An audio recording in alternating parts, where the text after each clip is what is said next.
Deputy Speaker, to break the cycle of austerity, we need a fair and a sustainable tax system, one that generates revenues to fund the public services that we all use and supports investment to grow our economy.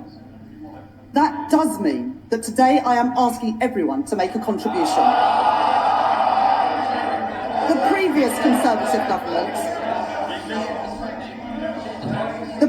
Conservative government froze personal tax thresholds from 2021 to 2028. And today I will maintain all income tax and equivalent national insurance thresholds at their current level for a further 3 years from 2028.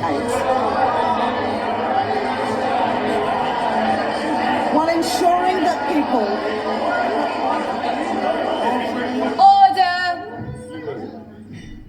The noise is far too high. Chancellor. The Right Honourable Lady supported these freezes when her party made them. She might want to forget about it, but the British people never will. At the same time, we are ensuring that people only in receipt of the basic or new state pension do not have to pay small amounts of tax through simple assessment from April 2027. Hi guys, welcome to the podcast. I'm your host Irene, and today we're going to be breaking down the autumn budget 2025 that was read in the UK on the 26th of November this year.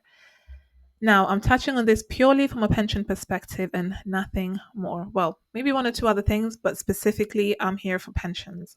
So I'm going to explain to you exactly what happened and how that applies to your pensions and what the long-term impact is going to be.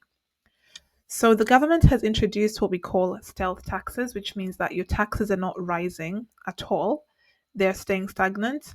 In theory, that could seem like a good thing, but it's actually a backhanded way of the government getting more money from you without telling you they're getting more money from you. So why do I say this? Let's think about someone who's earning a state pension. The state pension is it's very close to £12,000, so I'll call it £12,000 today. Now, the state pension is increased in line with the triple lock system. And the triple lock system means it's going to increase by one of three things. The higher of the inflation rate, 2.5%, or the average growth rate of wages. In the last year, the average wages have grown by 5 to 6%, and inflation has been around 3 to 4%. So in that case, we're saying that the state pension is going to increase by roughly 5 to 6%. Now, the annual allowance that you get on your income, which is tax-free, is about 12,570, right? So say you're earning £12,000 in state pension and 12,570 is your annual allowance that is tax-free.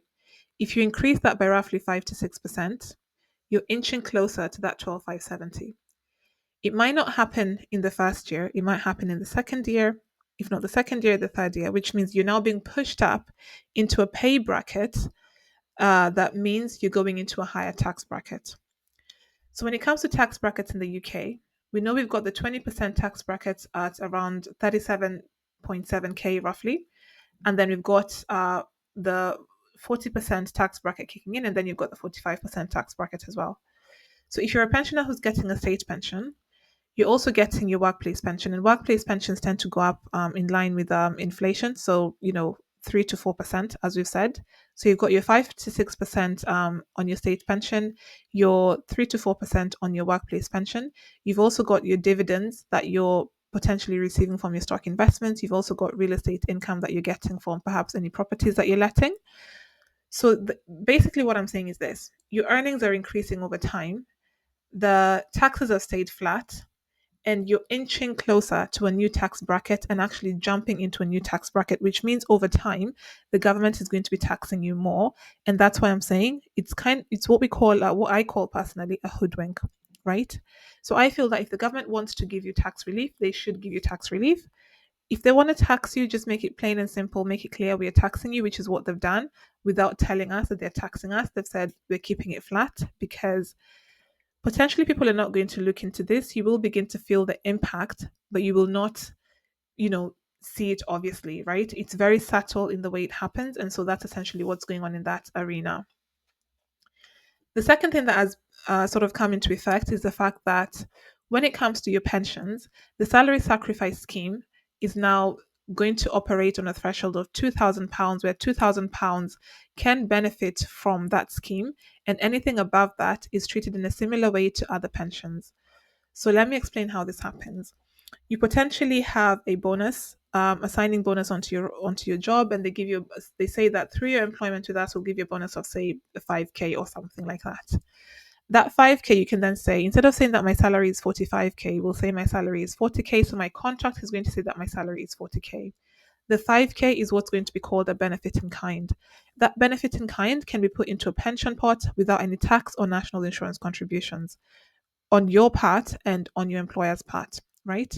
So the way other pensions are treated is this: you get your income, national insurance and tax are deducted, then your pension contributions, if you're contributing say 10%, your 10% is taken out of that, it's paid into your pension pot, and then your HR team will then go to HMRC and say this employee paid X amount in pension, and we're going to be claiming this portion of tax back from them for on their behalf, right?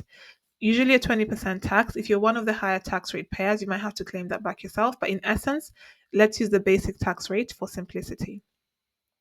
So your HR team claims back that tax from HMRC and they put it into your pension. Now remember, they've already charged you national insurance contributions. So HMRC is getting NI contributions from that pension. But in the salary sacrifice scheme, they were not getting any pensions. Alternatively, what would have happened is that you would have paid your national insurance contributions, and then your pension contributions are deducted, and then you're taxed, which means that your pension contributions have not been taxed.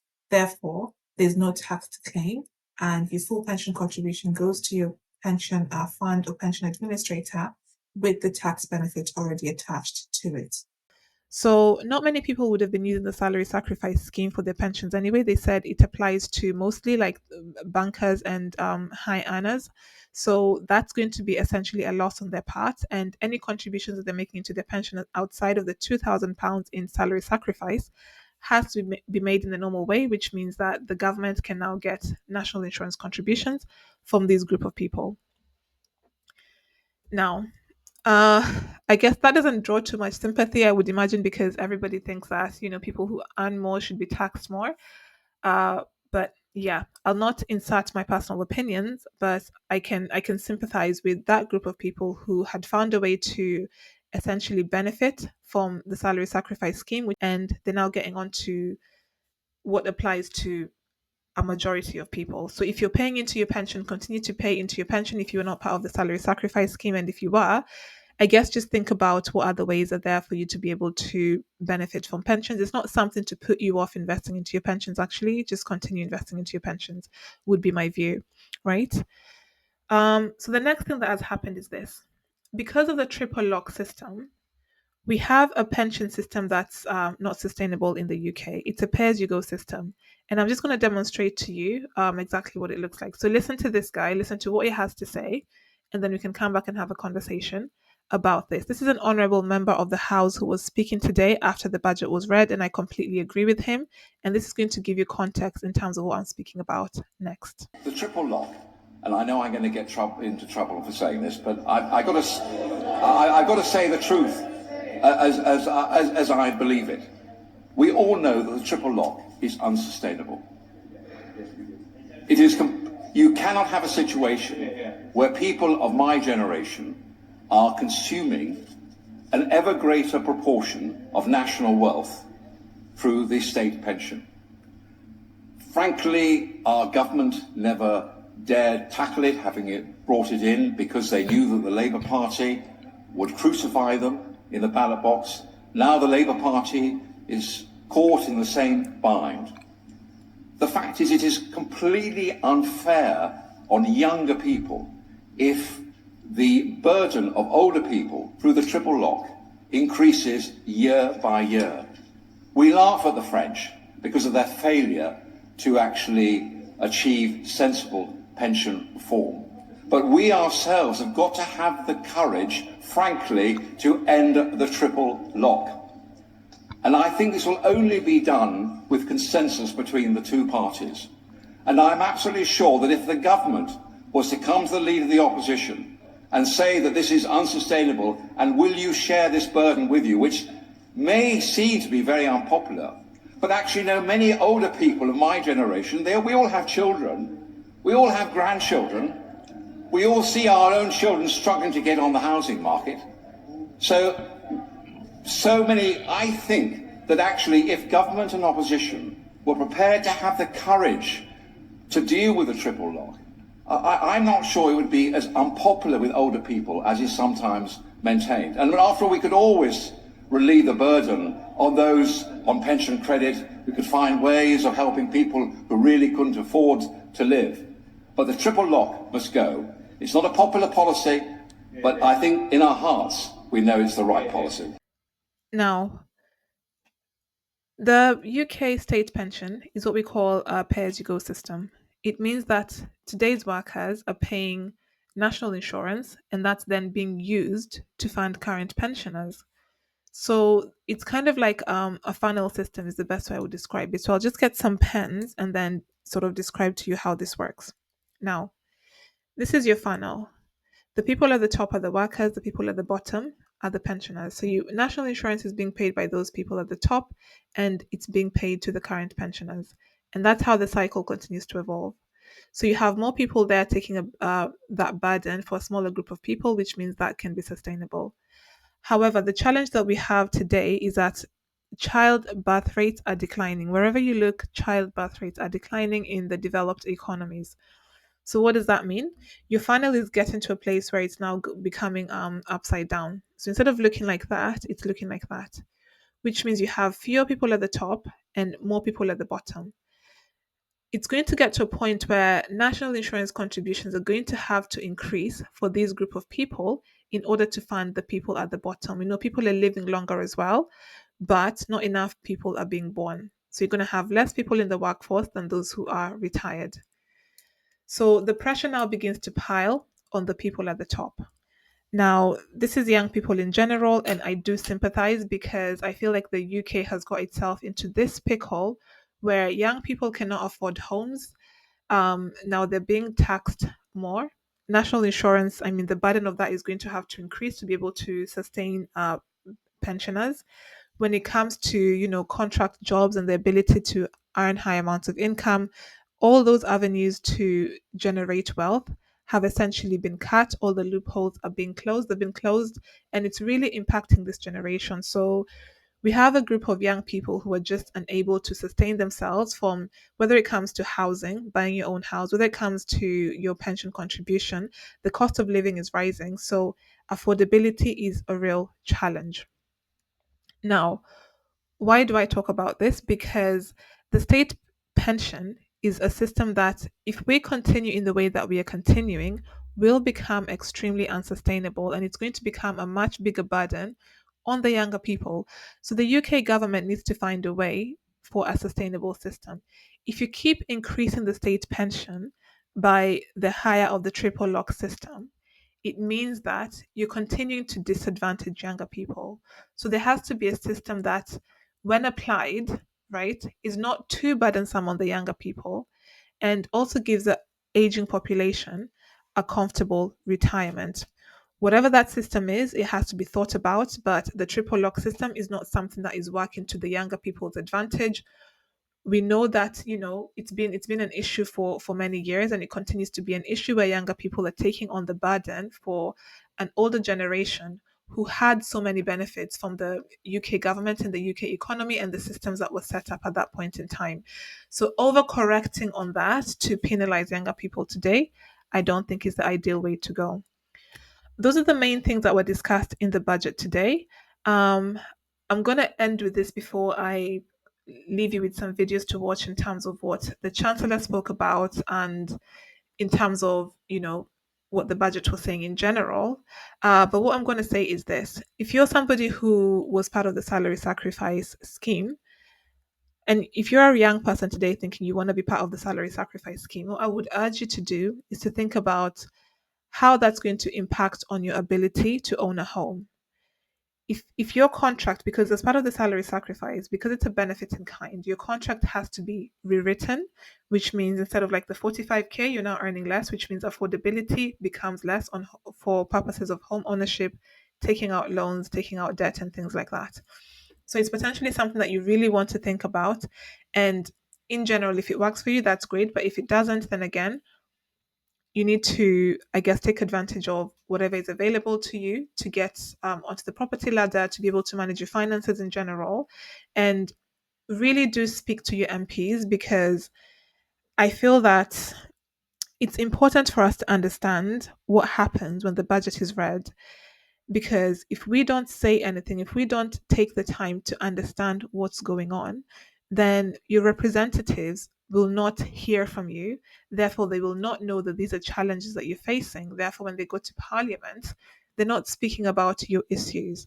You need to make sure that you're expressing these issues to your members of Parliament, your representatives, whoever they are, and make sure that your voices are being heard when they're going into Parliament to speak about topics of members of their constituency.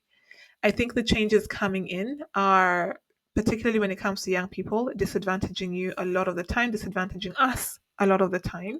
And so we really need to be taken into consideration when some of these matters are being discussed.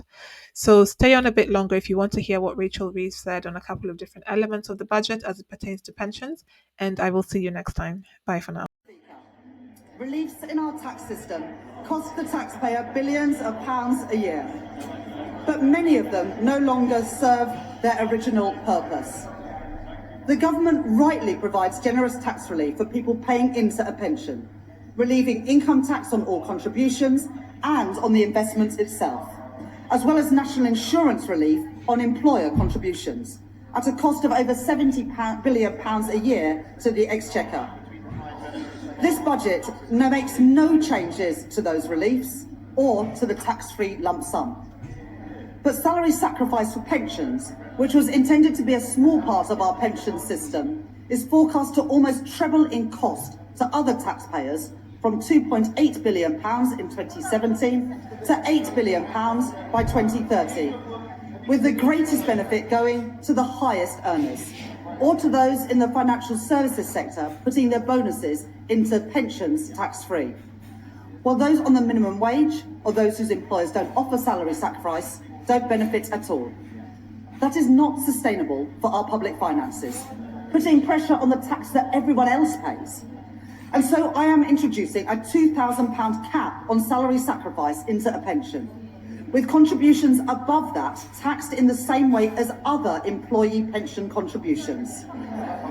That is a pragmatic step so that people, especially on low and middle incomes, can continue to use salary sacrifice for their pension without paying any more in tax than they do now, and to give individuals and employers time to adjust to these new arrangements. These changes will come into effect in 2029.